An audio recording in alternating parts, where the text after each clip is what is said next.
nous nous investissons dans la santé de la reproduction des jeunes et des adolescents, c'est parce que nous voulons véritablement mettre en place une organisation, un système qui puisse aider le pays à parer aux problèmes du futur, parce que les jeunes d'aujourd'hui, ce sont les adultes de demain. Et si le Sénégal veut véritablement capturer le dividende démographique, on doit investir sur les jeunes et particulièrement sur la santé de la reproduction des jeunes et des adolescents. Et ce sont les jeunes eux-mêmes qui doivent porter le projet. Comme vous le savez, un pays ne peut pas vouloir compter sur les ressources externes et penser pouvoir se développer, ni assurer sa souveraineté, assurer son avenir. Ne serait-ce que pour orienter la jeunesse et pour leur faire comprendre qu'il nous faut compter sur nos propres forces, il va falloir qu'on change de tactique en matière de financement, particulièrement de la santé. Donc c'est tout heureux que le projet Womal Ëllëgu Ndaw yi puisse véritablement s'orienter vers la mobilisation des ressources internes. Alors, comme vous le savez, il y a le cadre général qui nous réunit, la coalition des organisations de la société civile sur le repositionnement de la planification familiale, qui est l'organisme mère qui rassemble l'ensemble de nos organisations de la société civile. Toutes les organisations qui s'activent dans le cadre de la santé de la reproduction sont membres de cette coalition que le réseau Siggil Jigéen a l'honneur de présider. Alors, cette coalition qu'on appelle COSC-PF appartient à une plus grande coalition sous-régionale dans le cadre du partenariat de Ouagadougou, la coalition régionale des organisations de la société civile sur le repositionnement de la planification familiale, qui est appuyée par l'unité de coordination du partenariat de Ouagadougou. Et cette coalition a pour ambition de repositionner la planification familiale dans la sous-région ouest-africaine, mais aussi d'aider les États à penser leur politique pour la capture du dividende démographique.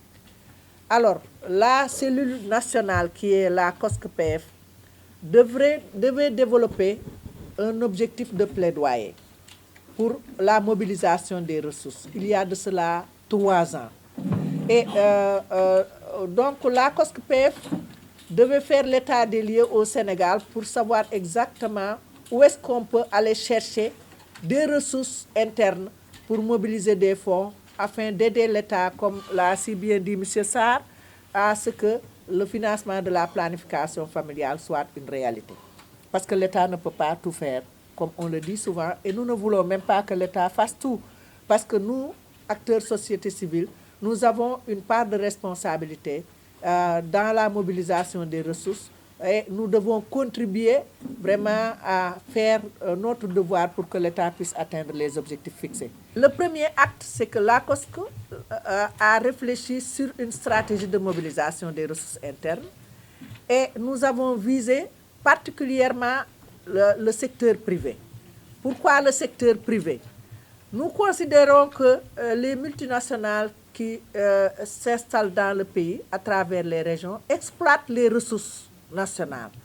Et ils sont dans des localités qui sont d'une pauvreté extrême, dépourvues de tout, et ils ont une responsabilité sociétale d'entreprise pour participer au développement de ces localités. Et pour que nous puissions maintenant orienter cette responsabilité sociétale d'entreprise vers la santé, et particulièrement la santé de la reproduction, il fallait bâtir un objectif de plaidoyer qui vise le secteur privé dans ces localités. Et le premier objectif de plaidoyer que nous avons bâti, c'était autour de l'entreprise qui exploite le zircon dans le Cayor, que vous connaissez bien, ce qu'on appelle Grande Côte Opération. Cette entreprise utilise les terres du Cayor. Vous avez entendu les problèmes de Mboro, les paysans qui ont été dépossédés, et ces terres qui sont exploitées parce qu'il y a du zircon.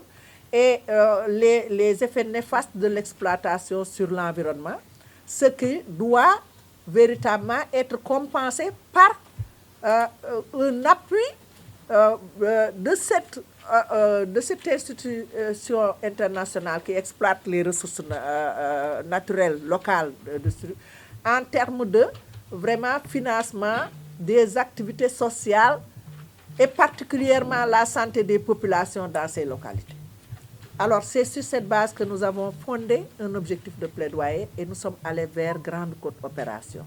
Nous avons fait le lobby là-bas, le plaidoyer, jusqu'à avoir vraiment ce qu'on appelle un accord de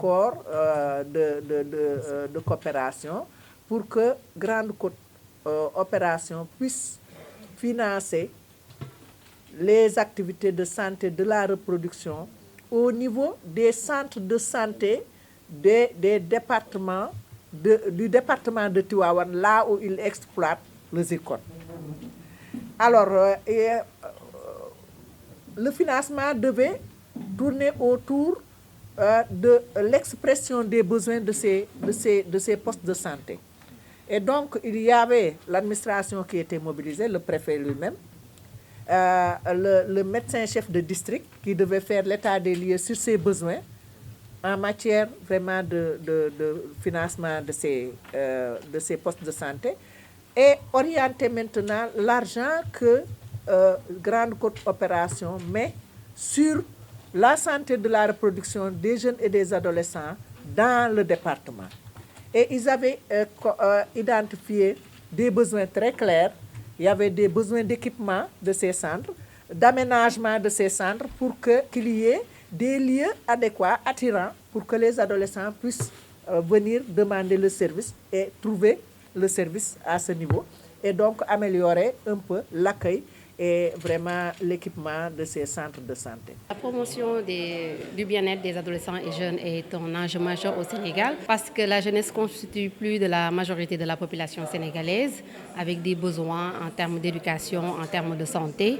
Et nous pensons dans le cadre de ce projet qui s'appelle Womal Elegundaouni, nous pensons véritablement que nous devons travailler pour le financement de la santé de la reproduction des adolescents et jeunes, qui est un des enjeux assez importants. Ces résultats assez troublants que nous avons enregistrés en 2018 ont été notés au niveau des collèges et lycées du Sénégal et je pense que c'est véritablement quelque chose sur lequel les organisations de la société civile, l'État sénégalais et les partenaires techniques et financiers doivent se pencher pour mettre fin aux grossesses au niveau de l'école. Parce que je ne pense pas que des jeunes qui sont au collège souhaitent avoir des grossesses qui les empêchent véritablement de poursuivre leurs études scolaires. Donc il y a un besoin d'information de ces jeunes-là, de prise en charge et surtout d'information pour que les jeunes aient moins de risques de contracter des grossesses au niveau du collège ou du lycée.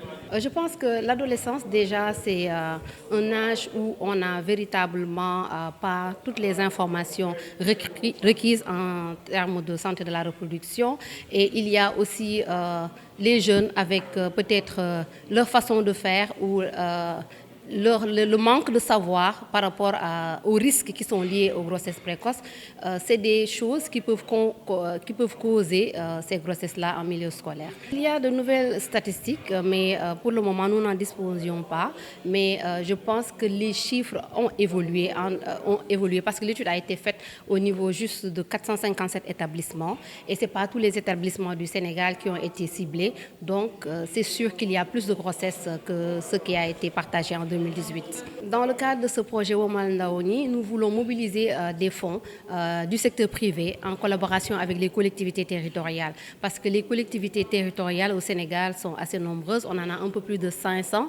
Si chaque collectivité territoriale dans sa zone d'intervention mène des activités qui donnent du financement plutôt pour appuyer la société civile dans sa zone, pour informer les jeunes au niveau des établissements scolaires, renforcer les capacités des enseignants sur le sujet. Je pense que si les jeunes sont informés sur les risques des grossesses précoces, il y en aura moins. Donc la collaboration que nous souhaitons avec les collectivités territoriales et les entreprises, nous voulons que ces collectivités territoriales soient financées par les entreprises pour financer la santé de la reproduction. Et nous avons déjà commencé ce travail à Kédougou, à Saint-Louis. Déjà, il y a des actions qui se font par exemple à Saint-Louis, mais nous voulons aussi qu'à Kédougou, les entreprises minières qui sont sur place puissent appuyer véritablement les collectivités territoriales pour prendre en charge ces défis liés aux grossesses précoces et aussi aux mutilations génitales féminines. Et il y a aussi tout ce